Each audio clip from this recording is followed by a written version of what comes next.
നമസ്കാരം സാർ. നമസ്കാരം. ഇന്ന് എൻ.എസ്. മാധവൻ ഒരിക്കൽ കൂടി വാർത്തയായിരിക്കണം. എൻ.എസ്. മാധവൻ എന്നും നമുക്ക് വാർത്തയാണ്. മലയാളിയുടെ മനസ്സിൽ നിന്ന് ഒരിക്കലും മാഞ്ഞു പോകുന്നൊരു പേരല്ല. മലയാളിയുടെ ആസ്വാദക ഹൃദയത്തിൽ നിത്യ നൂതനമായൊരു പദമുള്ള ഒരു പദവിയുള്ള എഴുത്തുകാരനാണ് എൻ.എസ്. മാധവൻ. നമുക്കറിയാവുന്ന പോലെ അദ്ദേഹം ബ്യൂറോക്രാറ്റാണ്. അതേ സമയത്ത് തന്നെ അദ്ദേഹത്തിന് കൃത്യമായ രാഷ്ട്രീയ നിലപാടുള്ളതുകൊണ്ട് കോൺഗ്രസ് രാഷ്ട്രീയം ഒരു കാലത്ത് അദ്ദേഹത്തെ വലിയ തോതിൽ സ്വീകരിച്ചിരുന്നു എന്ന് മാത്രമല്ല, അദ്ദേഹം ആൻ്റണി കേന്ദ്രമന്ത്രിയായിരിക്കുമ്പോൾ ആൻ്റണി ഒരു സെക്രട്ടറി ആയിരുന്നു. അതുകൊണ്ട് കൃത്യമായ രാഷ്ട്രീയ നിലപാടുള്ള, എന്നാൽ അതൊരിക്കലും അദ്ദേഹത്തിൻ്റെ ജോലിയുടെ കോഡ് ഓഫ് കോണ്ടക്റ്റിനെ ഒരിക്കലും ബാധിക്കാത്ത, ആരും പരാതി ഉന്നയിച്ചിട്ടില്ലാത്ത, സംശുദ്ധനായ ഒരു ബ്യൂറോക്രാറ്റായി ജീവിച്ച ഒരാളാണ്. എഴുത്തിലാണെങ്കിൽ തൻ്റേതായ വ്യക്തിമുദ്ര പതിപ്പിച്ച ഒരാളാണ്. എന്നാൽ എഴുത്തിൽ രാഷ്ട്രീയം കാണിക്കാതിരുന്നിട്ടുമില്ല. സൂക്ഷ്മ വായനയിൽ എനിക്ക് തോന്നിയിട്ടുള്ളത് മാധവൻ്റെ ഓരോ വരിയിലും ഉണ്ട് രാഷ്ട്രീയം. പക്ഷേ നമ്മുടെ ഈ എഴുത്തുകാരൻ്റെ രാഷ്ട്രീയം എന്നാൽ കക്ഷി രാഷ്ട്രീയത്തിൻ്റെ കൂടെ നിന്നിട്ട് കിട്ടുന്നതൊക്കെ ഈ വെറുതെ മുദ്രാവാക്യ രചനകൾ നടത്തുകയും എന്നിട്ട് കിട്ടുന്നതൊക്കെ വന്നോട്ടെ എന്ന രീതിയിൽ വാങ്ങിക്കൂട്ടുകയും ചെയ്യുന്ന എഴുത്തുകാരുടെ തരം താണ രാഷ്ട്രീയത്തിലേക്ക് അദ്ദേഹം പോയിട്ടുമില്ല. എൻ.എസ്. മാധവൻ ഇന്ന് കിട്ടിയിരിക്കുന്ന അവാർഡ് ജോസഫ് മുണ്ടശ്ശേരി മാഷയുടെ പേരിലുള്ള അവാർഡാണ്. മുണ്ടശ്ശേരി അവാർഡ് എൻ.എസ്. മാധവന് കിട്ടുമ്പോൾ അത് രാഷ്ട്രീയമായ രണ്ട് ധ്രുവങ്ങളിൽ ഉള്ള ഒരു അംഗീകാരം മാത്രമല്ലാതെ, മറിച്ച് മുണ്ടശ്ശേരി കേരളത്തിൻ്റെ നവോത്ഥാനത്തിലും കേരളത്തിൻ്റെ പരിഷ്കരണത്തിലും കേരളീയ വിദ്യാഭ്യാസ പുരോഗതിയിലുമൊക്കെ ഉണ്ടാക്കിയ വിപ്ലവത്തെ നമുക്ക് മാറ്റി നിർത്താനാവില്ലല്ലോ. മുണ്ടശ്ശേരിയുടെ വിദ്യാഭ്യാസ വിപ്ലവത്തെ നമുക്ക് എൻ.എസ്. മാധവൻ്റെ രാഷ്ട്രീയ വിപ്ലവം എന്ന് ഞാൻ വിളിച്ചോട്ടെ അതിനെ താരതമ്യം ചെയ്യുമ്പോൾ മലയാളത്തെ സൂക്ഷ്മമായി നോക്കിക്കാണുന്ന വായനക്കാരനും അധ്യാപകനും എന്ന നിലയിൽ പി.എസ്.എൻ. സാർ എങ്ങനെ കാണുന്നു? ഒരു കാരണവശാലും അധികാരികളുടെ ഒരു ഉടമസ്ഥതയിൽ ജീവിക്കാനായിട്ട് ആഗ്രഹിക്കാത്ത ഒരു എഴുത്തുകാരനാണ് എൻ.എസ്. മാധവൻ. അദ്ദേഹത്തിന് കേരള സാഹിത്യ അക്കാദമി അതിൻ്റെ അധ്യക്ഷപദം അലങ്കരിക്കാനായിട്ട് എനിക്ക് തോന്നുന്നത്, ഞാൻ മനസ്സിലാക്കിയിടത്തോളം നമ്മളുടെ ഭരണകൂടം സമീപിച്ച സമയത്ത് അദ്ദേഹം പിണറായി ഗവൺമെൻറ്റാണോ വളരെ സൗമ്യമായി അത് നിരസിച്ചു. വളരെ സൗമ്യമായി, എതിർപ്പൊന്നുമില്ല. മാത്രമല്ല പല കാര്യങ്ങളിലും ഇടതുപക്ഷ സർക്കാരിനോട് ആഭിമുഖ്യം പുലർത്തുന്ന ഒരു മനുഷ്യനായിരുന്നു അദ്ദേഹം. അതുപോലെ തന്നെ പല കാര്യങ്ങളും അദ്ദേഹം ഇടതുപക്ഷ സർക്കാരിനെ എതിർക്കുന്നതാണ്. എന്നുവെച്ചാൽ അദ്ദേഹത്തിൻ്റെ എതിർപ്പ് ആത്യന്തികമായി മനുഷ്യനെ ചുറ്റിപ്പറ്റി തന്നെയാണ്, ഇഷ്യൂ ബേസ്ഡാണ്. മനുഷ്യന് സ്വീകാര്യമായ, പ്രത്യേകിച്ച് ഒരു ലിബറൽ ഹ്യൂമനിസ്റ്റിന് സ്വീകാര്യമായിട്ടുള്ള കാര്യങ്ങൾ അദ്ദേഹം സ്വീകരിക്കുകയും എല്ലാത്തിനും അദ്ദേഹം എതിർക്കുകയും ചെയ്യും. അതുപോലെ തന്നെ വളരെ കൃത്യമായിട്ട് കേരളത്തിൻ്റെ ഒരു രാഷ്ട്രീയ ഭാവുകത്വമുണ്ട്. അത് സമ്പൂർണ്ണമായിട്ട് ഉൾക്കൊള്ളാൻ ആഗ്രഹിച്ച ഒരാളാണ്. അതിനനുസരിച്ചാണ് മിക്കവാറും അദ്ദേഹത്തിൻ്റെ എഴുത്തുകളെല്ലാം. അത് കക്ഷി രാഷ്ട്രീയമല്ല, കേരളം നിർമ്മിച്ചൊരു രാഷ്ട്രീയമുണ്ട്. കേരളം നിർമ്മിച്ച രാഷ്ട്രീയം എന്ന് പറയുന്നത് മുണ്ടശ്ശേരി നിർമ്മിച്ച ഒരു നവോത്ഥാന രാഷ്ട്രീയത്തിൻ്റെ തുടർച്ചയിലുള്ളതാണ്. നമുക്കറിയാം 57 ആ മിനിസ്റ്ററിയെ ആരും കാര്യമായിട്ട് എതിർക്കുന്ന എനിക്ക് തോന്നുന്നില്ല. കാരണം അതൊരു പ്രത്യേക തരത്തിലുള്ള മന്ത്രിസഭയായിരുന്നു എന്നുള്ളതാണ്. കേരളത്തിനെ വളരെ ഡൈനാമിക്കായി ചേഞ്ചസ് കൊണ്ടുവരാനായിട്ട് കഴിഞ്ഞ ഒരു മന്ത്രിസഭയും അതുതന്നെയായിരുന്നു. പിന്നീട് അവിടെ നിന്ന് പക്ഷേ ഒരു ഇഞ്ച് മുന്നോട്ട് പോയില്ല എന്നുള്ളതാണ്. അവിടെ നിന്ന് പിന്നെ നമ്മൾ താഴോട്ടാണ് പോയത്. അതാണ് പ്രശ്നം. അപ്പോൾ ആ മന്ത്രിസഭയിൽ തന്നെ വലിയ മാറ്റങ്ങൾ എനിക്ക് തോന്നുന്നു അന്ന് ഈ വിദ്യാഭ്യാസ ബില്ലൊക്കെ അവതരിപ്പിച്ച് കഴിഞ്ഞ സമയത്ത് അതിനുവേണ്ടി വാദിക്കുന്നതിന് വേണ്ടിയിട്ട് ബ്രിട്ടനിൽ നിന്ന് ഒരു ബാരിസ്റ്റർ വന്നിരുന്നു. അയാൾക്ക് പൈസ പോലും കൊടുക്കേണ്ട വന്നില്ലതാണ്. അത്രമാത്രം ഈ നവോത്ഥാന രാഷ്ട്രീയത്തെ മനുഷ്യരിലേക്ക് പകർത്താൻ കഴിഞ്ഞിരുന്നവരാണ് എന്നാണ് എനിക്ക് തോന്നുന്നത്. അതാണ് ഇതിൻ്റെ പ്രത്യേകത. നമുക്കറിയാം ഇന്ന് നമ്മുടെ സർക്കാരിന് വേണ്ടി കേസ് വാദിക്കാൻ ഒരുത്തം വരുന്നത് കോടിക്കണക്കിന് രൂപ അടിച്ചെടുക്കാൻ പണം അടിച്ചെടുക്കാൻ വേണ്ടിയിട്ടാണ്. അതിന് ഒത്താശ ചെയ്യുന്ന രാഷ്ട്രീയ നേതൃത്വമാണ് നിലനിൽക്കുന്നത്. അതും ഇതൊക്കെയായിട്ട് നമ്മൾ താരം ചെയ്യുന്ന സമയത്ത് എന്ത് അത്ഭുതകരമായിട്ടുള്ള ഒരു കാലമായിരുന്നു അത് എന്ന് നമ്മൾ മനസ്സിലാക്കേണ്ടത്.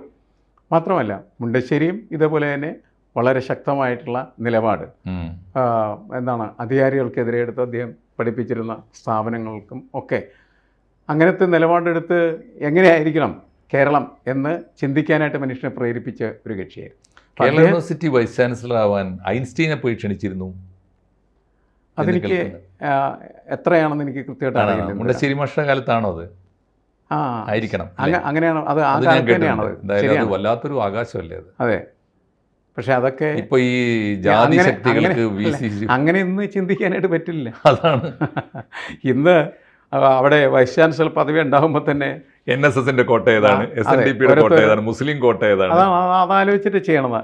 ഇപ്പോൾ നമുക്ക് 3-4 സർവകലാശാല ഉള്ളതിൻ്റെ പേരിൽ ആ സർവകലാശാലയിൽ ആരാ ഇരിക്കുന്നത് അത് നോക്കിയിട്ടാണ് ഇപ്പുറത്ത് ബാലൻസ് ചെയ്ത് തിരിച്ചു പോക്കുന്നത്. സാറ് പറഞ്ഞ മോശമായിട്ടുള്ള രീതിയിൽ ചിന്തിക്കുന്ന നേതൃത്വമായി പോയി എന്നുള്ളതാണ്. അതായത് അതിനെ മറികടന്ന് ചിന്തിക്കാനായിട്ട് പറ്റാത്ത തരത്തിൽ നമ്മുടെ ഈ ജാതിക്കൂട്ടൊക്കെ അതിൻ്റെ ഒരു സ്ട്രക്ചർ എന്ന് പറഞ്ഞാൽ ഇങ്ങനെ വിഴിയും കളഞ്ഞു എന്നുള്ളതാണ്. അത് വളരെ കഷ്ടമാണ് ശരിക്കും പറഞ്ഞാൽ. മാധവനിലേക്ക് വന്നേ. അപ്പോൾ അങ്ങനത്തെ ഒരു സ്വഭാവത്തിലേക്ക് കേരളം പോകുമ്പോൾ അതിനെ പ്രതിരോധിക്കുകയും വീണ്ടും വഴിവെട്ടി മുന്നോട്ട് പോകാനായിട്ടുള്ള നമുക്കൊരു മാർഗദീപം പോലെ പ്രവർത്തിക്കുകയൊക്കെ ചെയ്യുന്ന ഒരു എഴുത്തുകാരൻ, ഒരു ചിന്തകൻ എന്ന നിലക്ക് നമ്മൾ NS മാധവനെ കാണേണ്ടതുണ്ട്. അതുകൊണ്ട് ഈ പുരസ്കാരം ലബ്ധി എന്ന് പറയുന്നത് എനിക്ക് തോന്നുന്നത് ഇങ്ങനെ ചർച്ച ചെയ്യാനുള്ള ഒരു അവസരമെങ്കിലും സൃഷ്ടിച്ചു എന്നുള്ളതാണ്. തീർച്ചയായിട്ടും അദ്ദേഹത്തിൻ്റെ സ്വഭാവത്തിലേക്ക്, അദ്ദേഹത്തിൻ്റെ കഥകളൊക്കെ തന്നെ വളരെ നമ്മുടെ സമൂഹത്തെ സ്വാധീനിച്ചിട്ടുള്ളത്. അതിൽ പ്രത്യേകിച്ച് തിരുത്തെന്ന് പറയുന്നൊരു കഥ ഉണ്ട്. പക്ഷേ എനിക്ക് തോന്നുന്നു ഒരു ലെജൻഡറി ഭയങ്കര സ്ഫോടനം ഉണ്ടാക്കിയൊരു കഥ ഹിഗ്വിറ്റയാണ്, പഴയ സ്റ്റോറി. ഓക്കെ, അതിനുശേഷം സാറ് പറഞ്ഞ പൊളിറ്റിക്കൽ വിസ്ഫോടനം ഉണ്ടാക്കിയ കഥ തിരുത്താണ്. അങ്ങനെ ചിന്തിക്കാൻ പോലും നമ്മുടെ മാധ്യമ ലോകത്തിന്, ബൗദ്ധിക ലോകത്തിന്, ഇന്ത്യൻ സമൂഹത്തിൽ കഴിയാത്ത കാലത്താണ് ആ കഥ വരുന്നത്. ആ കഥ സാറ് പഠിപ്പിച്ചിട്ടുണ്ടല്ലേ? ഞാൻ പഠിപ്പിച്ചിട്ടുണ്ട്, പക്ഷേ കുറേ നാളുകൾക്ക് മുമ്പായിരുന്നു എന്നുള്ളതിൻ്റെ പേരിൽ അതിൻ്റെ ഒരു ആശയവും അതേപോലെ തന്നെ അത് നമ്മളിൽ ഉണ്ടാക്കിയ ഒരു സ്വാധീനവും മാത്രമാണ് അതിൻ്റെ സത്ത ഇത്രയേ ഉള്ളൂ. എനിക്ക് തോന്നുന്നു ആ സത്ത ഇത്രയേ ഉള്ളൂ. തെറ്റായി ഒരു വാക്ക് ഒരു ജനതയുടെ, ഒരു ദേശത്തിൻ്റെ മനസ്സിൽ പ്രതിഷ്ഠിക്കുക, ആ വാക്ക് ചരിത്രത്തിലെ നിർണായകമായൊരു ദുരന്ത മുഹൂർത്തത്തിൽ തിരുത്തി എഴുതാൻ തയ്യാറാവുക. ആ തിരുത്താണല്ലോ, അത് ചെറിയ തിരുത്തല്ല, അതൊരു ജനതയുടെ അവബോധത്തിൽ ഉണ്ടാക്കുന്ന. ബാബറി മസ്ജിദ് എന്ന് പറയുന്നത് ഒരു റിയാലിറ്റിയാണ് നമ്മളെ സംബന്ധിച്ചിടത്തോളം. പക്ഷേ അത് പിന്നീട് പത്രപ്രവർത്തകരും അതേപോലെ തന്നെ പൊതുമാധ്യമവും അതേപോലെ തന്നെ രാഷ്ട്രീയക്കാരും ഒക്കെ വന്ന് പൊതുബോധത്തിൽ അത് തർക്കമന്ദിരമാക്കി.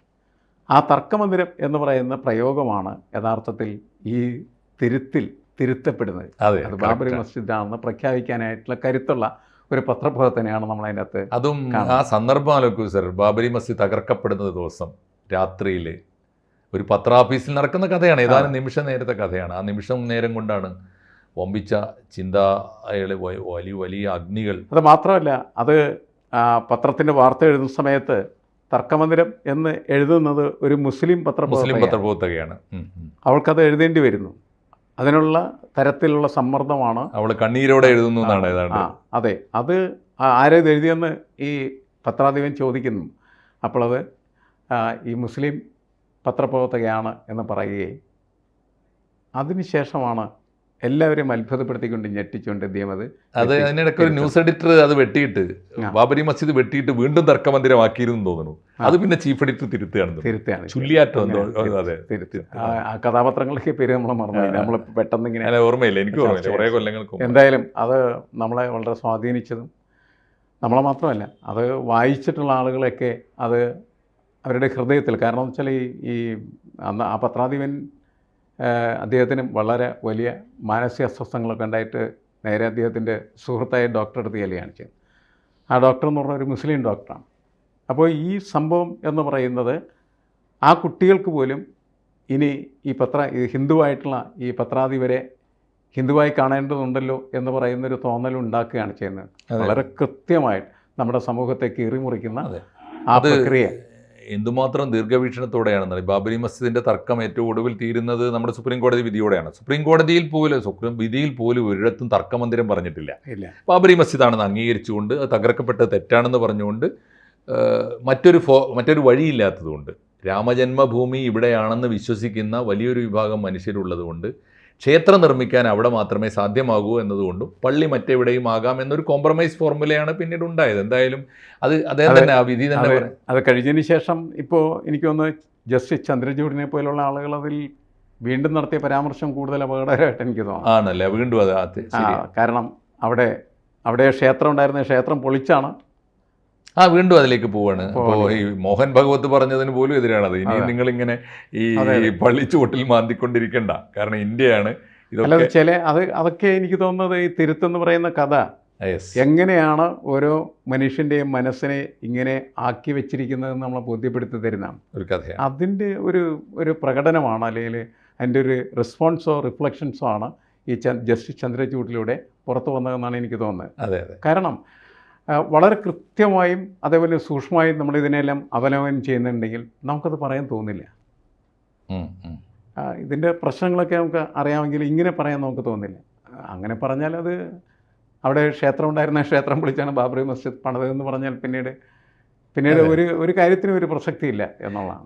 ഒരു കാര്യം കൂടി, കൊച്ചിക്കാരൻ അല്ലെങ്കിൽ കൊച്ചിയുടെ പരിസരത്ത് കൊച്ചിയുടെ കൾച്ചർ അറിഞ്ഞ് ജീവിക്കുന്ന ഒരാൾ, അധ്യാപകൻ എന്ന നിലയിൽ ഞാൻ ചോദിക്കുന്നത്, എനിക്ക് മാധവൻ്റെ ഏറ്റവും മികച്ച സംഭാവന എന്നത് ഒരു കലാത്മകമായ നിരീക്ഷണത്തിലൂടെ ഒരു ഇസ്തറ്റിക് സെൻസ് കൊണ്ട് പറയാൻ തോന്നുന്നത് കൊച്ചിയെക്കുറിച്ച്, അത് കൊച്ചിയെ ആധാരമാക്കി കൊച്ചിയുടെ ചരിത്രവും സംസ്കാരവും വെച്ച് അദ്ദേഹം എഴുതിയ നോവലാണ് ലന്തൻ ബത്തേരിയിലെ ലുത്തീനിയകൾ.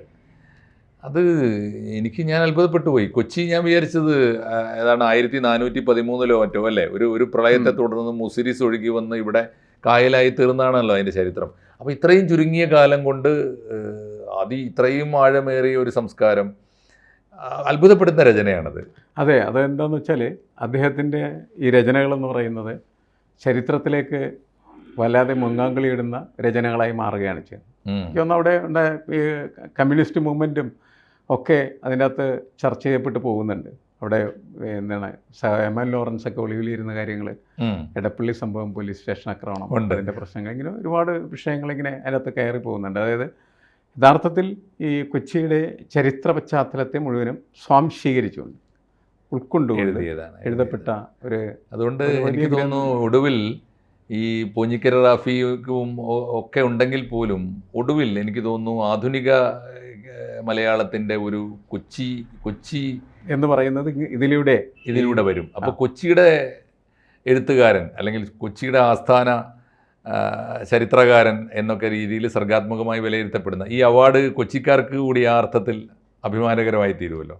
പലപ്പോഴും നമ്മൾ ഇങ്ങനെയുള്ള ചർച്ചകളിലൊന്നും ഇത്തരം കാര്യങ്ങൾ കൊണ്ടുവരാറില്ല എന്ന് പറയുന്നത് വളരെ കുറച്ച് ആളുകൾക്ക് മാത്രം താല്പര്യമുള്ളൊരു വിഷയം വരുന്നതിൻ്റെ വരില്ല. പക്ഷെ അങ്ങനെയല്ല, പൊതുവെ എല്ലാ മനുഷ്യരുടെയും വിഷയമായിട്ടും താല്പര്യമായിട്ടും കണക്കാക്കപ്പെടുകയും അതിലേക്കൊക്കെ നമുക്ക് നമ്മുടെ ശ്രദ്ധ കൊണ്ടുപോകാൻ കഴിയേണ്ടതുമാണ്. മാത്രമല്ല, എഴുത്തുകാരെന്ന് പറയുന്നത് ഇപ്പോൾ പഴയ കാലത്ത് ഉണ്ടായിരുന്നത് പോലെയുള്ള എഴുത്തുകാർ ഇന്നത്തെ കാലത്ത് ഉണ്ടാകുന്നില്ല എന്നുള്ളതാണ്.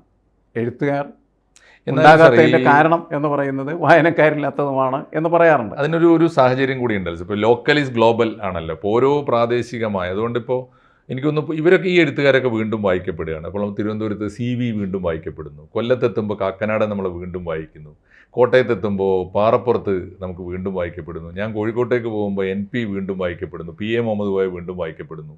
അപ്പോൾ ഇവരൊക്കെ തന്നെ ഓരോ പ്രദേശത്തിൻ്റെ ആയി കാണുകയല്ല, ആ ഓരോ പ്രദേശവും ഗ്ലോബലൈസ് ചെയ്യപ്പെടുകയാണ്. അങ്ങനെയാണെങ്കിൽ പൊതുവെ പറയുന്നത് ഇങ്ങനെയാണല്ലോ, think globally and act locally എന്നാണ്. അതാണ് ഈ ഗ്ലോബലൈസേഷൻ്റെ ഒരു വാചകം. അതാണ് ഈ ഇത്തരം നോവലുകളും അതേപോലെ തന്നെ കഥകളും ഒക്കെ യഥാർത്ഥത്തിൽ ഈ ലോകത്തിൻ്റെ ഒരു ആഗോള തലത്തിലുള്ള ആസ്വാദനത്തിന് സഹായകരമായി തീരുന്നതായിരിക്കും.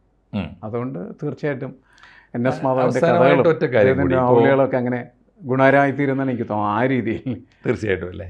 ഇദ്ദേഹം ഈ എസ്റ്റാബ്ലിഷ്മെൻറ്റിൽ നിന്ന് മാറി നിൽക്കുന്നത് നമ്മുടെ ബുദ്ധിജീവി സമൂഹത്തിന്, ഇപ്പോൾ അക്കാഡമി പ്രസിഡൻ്റ് ആകുന്നില്ല എന്ന് വിനയപൂർവ്വം പറഞ്ഞ് മാറി നിൽക്കുന്ന മലയാളത്തിൽ ഇന്ന് ഏറ്റവും തലയെടുപ്പുള്ളൊരു എഴുത്തുകാരനായി NS മാധവൻ നമ്മുടെ മുമ്പിൽ നിൽക്കുമ്പോൾ, ചെറിയ അധികാരത്തിൻ്റെ സൗകര്യങ്ങൾക്ക് വേണ്ടി ഈ ഭരണകൂടത്തെയൊക്കെ അന്ധമായി ന്യായീകരിച്ചു കൊണ്ടിരിക്കുന്ന ഈ ബുദ്ധിജീവി പരീക്ഷകൾക്ക് NS മാധവൻ ഒരു വലിയ മാതൃകയാവണ്ടേ സാർ?